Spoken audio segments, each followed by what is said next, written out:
Welcome to Suman TV. నేను మీ సుప్రసాద్. భారతదేశంలో ఎన్నో ప్రముఖ పుణ్యక్షేత్రాలు ఉన్నాయి, ఆలయాలు ఉన్నాయి. ఒక్కో హిందూ దేవాలయానికి ఒక్కో చరిత్ర ఇంకా ఎంతో ప్రత్యేకత ఉంటుంది.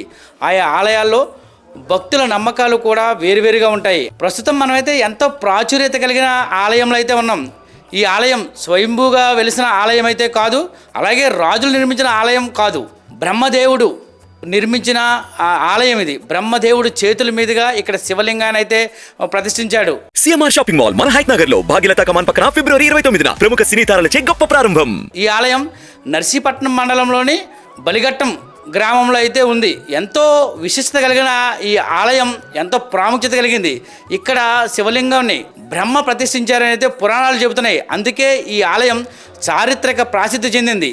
బ్రహ్మలింగేశ్వర ఆలయం నర్సీపట్నానికి 3 కిలోమీటర్ల దూరంలోని బలిఘట్టం అనే ఒక గ్రామంలో అయితే ఉంది.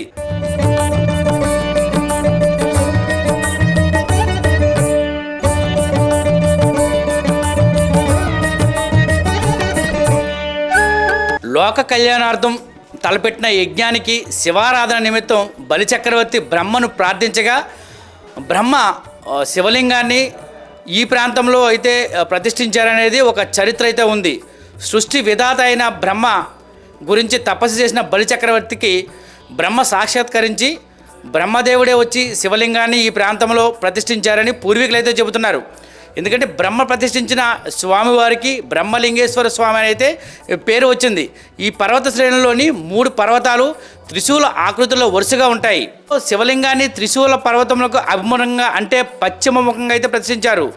సహజ సిద్ధమైన విభూతి గనులు ఇక్కడైతే ఉన్నాయి. బలిచక్రవర్తి యజ్ఞము చేసినట్లు ఆధారాలుగా ఉన్నాయి. ఇక్కడ సహజసిద్ధమైన విభూతి గనులు అయితే ఇప్పటికీ ఉన్నాయి. అవి ఆనాటి హోమగుండంగా అయితే ఇక్కడ స్థానికులు చెబుతున్నారు. బలిచక్రవర్తి యజ్ఞము చేసిన ప్రాంతం కావడంతో ఈ గ్రామానికి బలిఘట్టం అనే పేరు వచ్చిందని, ఈ పర్వత ప్రాంతంలోనే ఈ ఆలయం ఏర్పడిందని అయితే ఇక్కడ స్థానికులు అయితే చెబుతున్నారు. ఈ ఆలయానికి సమీపంలో వరాహ నది ఉత్తర వాహినిగా పేరు పొంది విష్ణుదేవుని ప్రసాదముగా వినుతికెక్కింది. పురాణ గాథ ప్రకారం హిరణ్యాయక్షుణ్ణి వెంటాడుతూ విష్ణువు వరాహ రూపంలో భూమిని చేరుకున్న పయనిస్తున్న సమయంలో బలిచక్రవర్తి తపస్సుకు మెచ్చి బ్రహ్మ ప్రసాదించిన శివలింగానికి అభిషేకం నిమిత్తం నీరు కావాలని విష్ణుమూర్తిని కోరగా వరాహ రూపంలో ఉన్న విష్ణుమూర్తి ఈ మార్గం గుండా నదిని ఏర్పడడంతో వరాహ నదిగా పేరుగాంచినట్లయితే ఇక్కడ ఒక గాథ అయితే తెలుస్తుంది. శ్రీ గురుభ్యో నమః. అనకాపల్లి జిల్లా నర్సీపట్నం మండలం బలిఘట్టం గ్రామంలో వెలిసినటువంటి శ్రీ రాజరాజదేవి సమేత బ్రహ్మలింగేశ్వర స్వామి వారు ఈ కృతయుగంలో ప్రతిష్ఠించబడింది. ఇది విశేషం ఏంటనగా, కృతయుగంలో బలిచక్రవర్తి లోక కళ్యాణార్థం ఇక్కడ వచ్చి శివుడు ఆవస్సు గురించి తపస్సు చేసి ఆ తపస్సుకి మెచ్చి బ్రహ్మ అయినటువంటి బ్రహ్మదేవుడు ప్రత్యక్షమై ఏం కావాలని ఆయన వరం కోరుకోమన్నారు. స్వామి ఇలాగా శివుడు మీ చేతుల మీదుగా ప్రతిష్ఠించాలి అని చెప్తే ఆయన స్వామివారు బ్రహ్మదేవుడు ప్రతిష్ఠించారు కాబట్టి స్వామివారి పేరు బ్రహ్మలింగేశ్వర స్వామి పేరు. అలాగే బ్రహ్మలింగేశ్వర స్వామి చాలా కాలం పాటు ఇక్కడ ప్రతిష్ఠించిన తర్వాత ఆ బలిచక్రవర్తి లోక కళ్యాణార్థం ఇక్కడ యజ్ఞయాగాలు క్రతువులు చేశారు. అందుకని గ్రామం పేరు కూడా బలిఘట్టం అనే పేరు వచ్చింది. అయ్యా, ఇది నర్సీపట్నానికి సుమారు 3 కిలోమీటర్ల పరిధిలో ఉంటుంది ఈ గ్రామం. ఏమండి, ఇక్కడికి చాలామంది భక్తులు శివరాత్రికి కార్తీక మాసానికి వేలాది మంది భక్తులు వచ్చి స్వామివారి దర్శనం చేసుకుంటారు. అలాగే ఈ రోజున మాఘ పౌర్ణమి సందర్భంగా మొట్టమొదటిసారిగా గిరి ప్రదక్షిణ కార్యక్రమం భక్తులందరూ కూడా కలిసి ఈ కార్యక్రమం తలపెట్టారు. చాలా విజయవంతం అయింది. అయ్యా, అలాగే ఈ కార్యక్రమం ప్రతి సంవత్సరం కూడా చేయదలిపెట్టి అందరూ కోరుతున్నారు. బ్రహ్మ ప్రతిష్ఠించిన ఈ శివాలయం అయితే మాత్రం మొత్తం ఈ శివాలయం మొత్తం కూడా రాతితో అయితే నిర్మించబడింది. ఎక్కడా కూడా ఒక సిమెంట్ అనేది వాడకుండా ఇక్కడ 108 స్తంభాలతో అయితే ఈ ఆలయాన్ని అయితే అప్పట్లో నిర్మించారు. మొత్తం రాతి కట్టుతో మాత్రమే ఈ ఆలయం అయితే నిర్మాణం జరిగిందని మనకైతే కళ్ళ కట్టినట్లు కనిపిస్తుంది. ఎందుకంటే ఈ ఆలయం మొత్తం కూడా 108 ఈ స్తంభాలు కూడా ఒకదానికి ఒకటి సంబంధం లేకుండా, అంటే పోలిక లేకుండా 108 స్తంభాలు వివిధ ఆకృతులు అయితే ఆ రోజుల్లో ఈ శివాలయాన్ని అయితే మాత్రం నిర్మించడం జరిగింది. జిల్లా నర్సీపట్నం మున్సిపాలిటీ చేరి బలిఘట్టం గ్రామంలో వేయించేసి ఉన్న శ్రీ రాజరాజేశ్వరి సమేత బ్రహ్మలింగేశ్వర స్వామివారి ఆలయం ఇది. బలిచక్రవర్తి యజ్ఞం చేసిన ఘట్టము, అందుచేత బలిఘట్టంగా మారింది. ఆ యజ్ఞ సమయంలో శివలింగ నిమిత్తం బ్రహ్మచే ప్రతిష్ఠించబడిన లింగం ఈ బ్రహ్మలింగేశ్వర స్వామివారు. అందుకే బ్రహ్మలింగేశ్వర స్వామి అని అంటారు. మా గ్రామంలో ప్రతి ఇంట్లోని కూడా ఒక పేరు ఖచ్చితంగా పెట్టుకుంటారు. ఎందుకంటే స్వామివారి విశిష్టత చాలా ప్రాముఖ్యత చెందింది. భక్తులందరూ కూడా చాలా చక్కగా విచ్చేసి ప్రతి శివరాత్రికి అలాగే కార్తీక మాస పర్వదినాల్లో విశేషంగా భక్తులు వచ్చి ఇక్కడ అభిషేకములు, రుద్రాభిషేకములు, ముఖ్యంగా రుద్రాభిషేకములు చాలా బహుళంగా చేయించుకుంటారు. ఎందుకంటే స్వామి యొక్క అనుగ్రహం వారికి ఎప్పుడూ లభిస్తుందనే ఆశతో వారు ఖచ్చితంగా ఈ కార్యక్రమం పాల్గొంటారు. దీనికి ప్రక్కనే ఉన్న ఉత్తరవాహిని నదీ తీరంలో ఉత్తరవాహినిలో స్నానం చేసి అక్కడ సత్యనారాయణ స్వామివారిని దర్శించుకొని అనంతరం ఇక్కడికి వచ్చి ఇక్కడ అభిషేకంలో రుద్రాభిషేకం చేయించుకొని స్వామివారి కృపకు పాత్రలు అవుతుంటారు. ఇక్కడ ఈ గ్రామం, ఈ చుట్టుపక్కల జిల్లా నలుమూల నుంచి కూడా విశేషంగా భక్తులు ఈ తీర్థ మహోత్సవాలకు వస్తూ ఉంటారు. దీనికి కార్తీక మాసం శివరాత్రి కాకుండా ఇప్పుడు ఈ సంవత్సరం మాఘ పౌర్ణమి సందర్భంగా గిరి ప్రదక్షిణ అనే కార్యక్రమాన్ని మా చైర్మన్ చిన్నబాబు ఒక ప్లాన్ చేసుకొని స్వామివారికి సేవలో పాల్గొనని ఆశతో ఒక కార్యక్రమం నిర్వహించారు. కృతాయుగంలో రాక్షస రాజైన పరమ శివభక్తుడు బలి చక్రవర్తి అనేక యజ్ఞ యాగాదులు చేసినట్టు పురాణాలు చెప్తున్నాయి. ఈశ్వరుడు పశ్చిమ ముఖంగా ఉన్న ఈ వరాహ నది పక్కన ఉన్న ఈ ప్రాంతం వద్ద అయితే ఆనాడు లోక కళ్యాణార్థం ఒక యజ్ఞాన్ని అయితే బలి చక్రవర్తి తలపెట్టడం జరిగిందని, బలి చక్రవర్తి శివారాధన కోసం బ్రహ్మను ప్రార్థించగా శివలింగాన్ని భూమికి రప్పించారని, ఈ కొండ మీద బలి చక్రవర్తి తన ఇష్ట దైవమైన శివుడికి ప్రత్యేకమైన పూజలు అయితే మాత్రం చేయడానికైతే ఇక్కడ బ్రహ్మదేవుడితో ఇక్కడ శివలింగాన్ని ప్రతిష్ఠించారనేది మాత్రం ఇక్కడ స్థానికులు అయితే చెప్తున్నారు. సృష్టి విధాత అయిన బ్రహ్మ గురించి తపస్సు చేయడంతో బలి చక్రవర్తి ఆయన తపస్సుకు మెచ్చి ఈ ప్రాంతంలో సాక్షాత్తు బ్రహ్మదేవుడు చేతుల మీదుగా అయితే ఇక్కడ శివలింగాన్ని ప్రతిష్ఠించడం జరిగిందని, అలాగే ఇక్కడ పూర్వీకులు అయితే చెప్తున్నారు. ఈ ఒక ప్రాచుర్యమైన కథ అయితే ఇక్కడ పూర్వీకులు స్వామివారి గురించి అయితే రకరకాల కథలు అయితే చెబుతున్నారు. శ్రీ బ్రహ్మలింగేశ్వర స్వామి ఆలయము ఉత్తర భారతదేశంలో కాశీ అంటే వారణాసిగా పేరొందిన కాశీలో అయితే ఈ శ్రీ విశ్వేశ్వర స్వామి ఆలయం వలె పశ్చిమముఖంగా ఇక్కడ ఆలయం ఉన్నందువల్ల బలిఘట్టం ఆలయం కూడా దక్షిణ కాశీగా పేరొందింది. ఇది ఇచ్చట శివలింగం అయితే మాత్రం స్ఫటిక శివలింగంగా ఏర్పడింది. స్వామివారు ఎంతో శోభాయమానంగా కనబడుతూ కోరిన కోరికలు తీర్చే బ్రహ్మలింగేశ్వర స్వామి ఆలయంగా అయితే మాత్రం ఇక్కడ స్వామివారు విరాజిల్లుతున్నారు.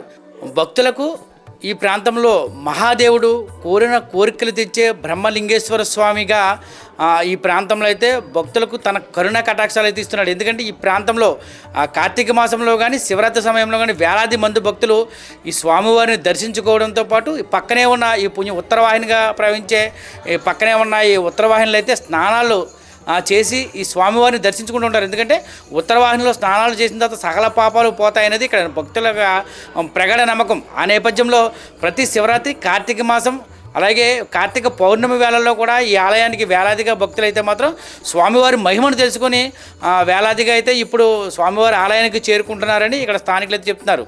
ఇది అనకాపల్లి జిల్లా నర్సీపట్నం అండి. ఇది బలిఘాటం, నర్సీపట్నం తర్వాత మలిఘాటండి. ఇక్కడ కాశీ విశ్వేశ్వర మల్లికార్జున స్వామి వెలిసాడు. కాశీ తర్వాత కాశీలాడది అంటారండి. ఇది పురాతన కాలం నుంచి ఇది కట్టబడిందండి, దేవతలు కట్టించారండి. మన కాశీలో ఎంత ఉత్తరవాణి కాశీ నీరు ఎలాంటిది, ఇది కూడా ఉత్తరవాణి ప్రవహిస్తుందండి.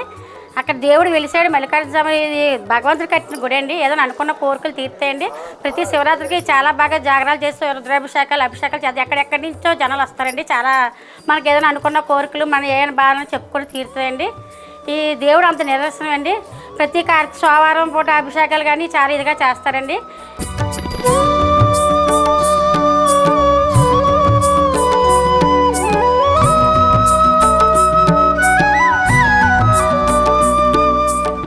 కోరిన కోరికలు తీర్చడంతో పాటు ఎంతో ప్రకృతి రమణీయ దృశ్యాల మధ్య ఎంతో ఆహ్లాదకరంగా కనిపించే ఈ ఆలయం మరింత అభివృద్ధి చెందాల్సిన అవసరం ఎంతైనా ఉందని అయితే ఇక్కడ స్థానికులు చెబుతున్నారు. ఎందుకంటే బ్రహ్మ ప్రతిష్ఠించిన శివాలయాల్లో దేశంలోనే ఇదే ప్రథమంగా ఇక్కడైతేనే ఉందని, ఈ శివలింగం ఎంతో మహిమాన్వితమైనదని, ఇక్కడ పూజలు చేసిన స్వామివారికి అభిషేకాలు చేసినా సరే కోరిన కోరికలను తక్షణం తీరుస్తారనేది భక్తుల్లో ప్రగాఢ నమ్మకం ఉండడంతో ఈ మాట ఆ నోట ఈ నోట విన్న భక్తులైతే వేలాదిగా ఒక నర్సీపట్నం ప్రాంతం నుండే కాకుండా రాష్ట్రం నలుమూలల నుంచి కూడా వేలాదిగా భక్తులు స్వామివారిని దర్శించుకోవడానికైతే ఈ ఆలయ ప్రాంతానికి చేరుకొని ప్రత్యేక పూజలు అయితే నిర్వహిస్తూనే ఉన్నారు. ఈ బ్రహ్మలింగ స్వామి గుడి అనేది చాలా పురాతన కొన్ని వేల సంవత్సరాల కిందట ప్రతిష్ఠించారు. బలి చక్రవర్తి యజ్ఞం చేస్తే బ్రహ్మ ప్రత్యక్షమై ఈ గుడి నిర్మించారు, విగ్రహ ప్రతిష్ఠ చేశారు. అంత పురాతనమైన దేవాలయం. ఈ ప్రతి సంవత్సరము మహాశివరాత్రికి ముందు రోజు జాగరము, మరుసటి రోజు శివరాత్రి రోజు అభిషేకాలు, రుద్రాభిషేకాలు జరుగుతున్నాయి. ఈ సంవత్సరము మన చైర్మన్ గారు చిన్నాగారు ఆధ్వర్యంలో మొదటిసారిగా గిరి ప్రదక్షిణ ఏర్పాటు చేయింది. అరుణాచలం జరుగుతుంది, సింహాద్రపణం జరుగుతుంది, సత్యనారాయణ స్వామి గుడికి జరుగుతుంది. ఈ సంవత్సరం చిన్నాగారి చైర్మన్ ఆధ్వర్యంలో మొదటిసారిగా గిరి ప్రదక్షిణ ఏర్పాటు చేశారు. రెండు రోజుల సమయంలో నిర్ణయం తీసుకొని ప్రజలందరికీ తెలియపరచడం, వేలాది భక్తులు వచ్చి గిరి ప్రదక్షిణ చేశారు. ప్రతి సంవత్సరం జరుగుతుంది. ఈ బ్రహ్మలింగేశ్వర స్వామి ఆలయ ప్రాంగణంలో శ్రీ రాజరాజేశ్వరి అమ్మవారు, గణపతి, నందీశ్వరుడు, ద్వారక పాలకులు, చండీశ్వరుడు, క్షేత్రపాలకులు కలరు. కార్తీక శుద్ధ ఏకాదశి నాడు బ్రహ్మలింగేశ్వర స్వామి వారికి అలాగే రాజరాజేశ్వరి అమ్మవారికి కూడా కళ్యాణ మహోత్సవాలు ఆలయ కమిటీ ఆధ్వర్యంలో ఎంత ఘనంగా నిర్వహిస్తారని ఇక్కడ కమిటీ సభ్యులైతే చెబుతున్నారు. ఈ ఆలయంలో ప్రతి దేవతామూర్తి కూడా శిలారూపంలో ఆనాడు బ్రహ్మ ప్రతిష్ఠించిన సమయంలో అయితే అన్నీ నిర్మించారనేది ఇక్కడ స్థానికులు అలాగే ఇక్కడ పురోహితులు చెప్తున్న విషయం. ఇది చాలా ప్రసిద్ధికి ఎక్కినటువంటి ఆలయం. ఇది బలిఘట్టం అనేటువంటి గ్రామం అనేటువంటి పేరు రావడానికి కారణం కూడా పూర్వకాలంలో బలిచక్రవర్తి అనేటువంటి ఆయన ఇక్కడ యజ్ఞయాగాదులకు అనుకూలమైనటువంటి ప్రాంతంగా భావించి ఈ ప్రాంతంలో యజ్ఞాలు అది కూడా చేయటం వల్ల దీనికి బ్రహ్మలింగేశ్వర స్వామి ఆలయం అనేటువంటిది పేరుతో రావటం జరిగింది. ఇది 3 కొండలతోటి ఉన్నటువంటి ప్రాంతం కాబట్టి ఇది త్రిముఖమైనటువంటి ఆలయంగా చెప్పడం జరుగుతుంది.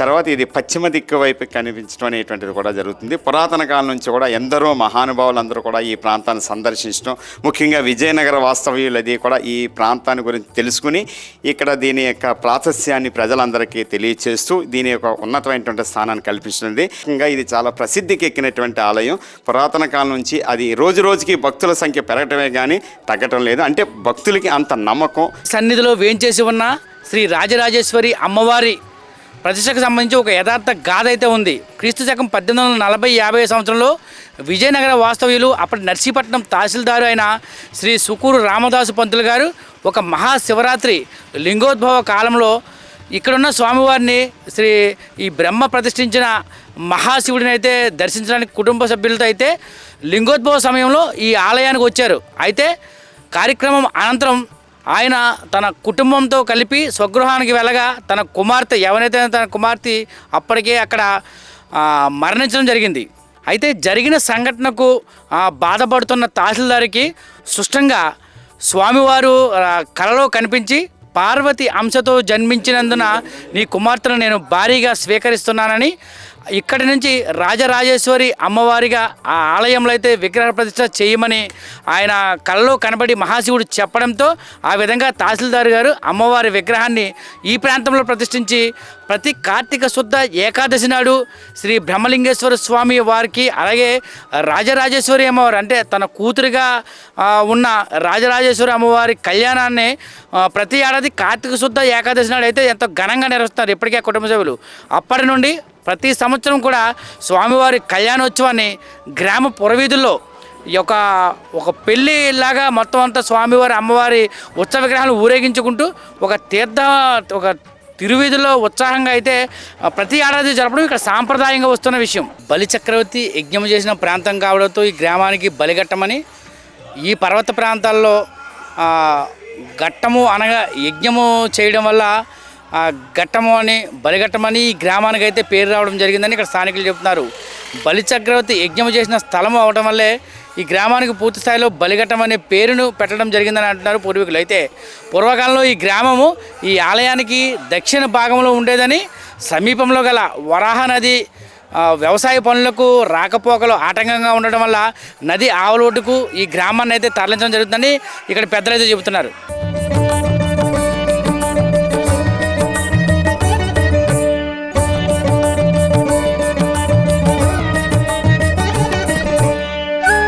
ఇటువంటి ఇంత మహత్తరమైన ఎంతో ఘన చరిత్ర కలిగిన శివాలయం, ఇంత ప్రాచుర్యత పొందిన శివాలయం, మహిమగల శివాలయం, ఈ ప్రాచుర్యతని నోచుకోకపోవడంతో ఈ ఆలయం అయితే నేటికి కొంచెం శిథిలావస్థకు చేరుకునే దశలోనే ఉంది. ఎందుకంటే ఈ ఆలయం అంతా కూడా 108 స్తంభాలతో ఎంతో చక్కగా చక్కగా ఆలయాన్ని అయితే ఆనాడు నిర్మించారు. అయితే ఇంతటి మహిమాన్వితమైన పరమశివుడి విషయం గురించి తెలియకపోవడమో లేక దీని గురించి పాలకులు పట్టించుకోకపోవడమో తెలియదు, కానీ ఈ ఆలయం అయితే కొంచెం అభివృద్ధికి ఆమడ దూరంలోనే ఉందని చెప్పుకోవచ్చు.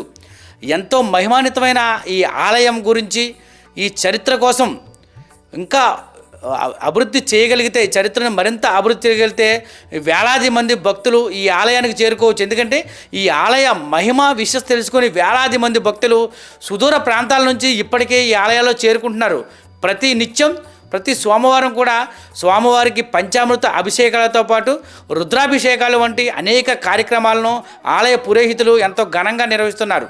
ఆలయ కమిటీ ఆధ్వర్యంలో ఈ మాఘ పౌర్ణమి సందర్భంగా అయితే ఆలయ కమిటీ ఆధ్వర్యంలో గిరి ప్రదక్షిణ కార్యక్రమాన్ని కూడా ఎంతో దిగ్విజయం నిర్వహించారు. అంటే ఎంతో మహిమాన్వితమైన ఈ పరమశివుణ్ణి ఒక్కసారి దర్శించుకుంటే చాలు సకల పాపాలు పోవడంతో పాటు అష్టైశ్వర్యాలు కలుగుతాయనేది నిజమైన మాటే.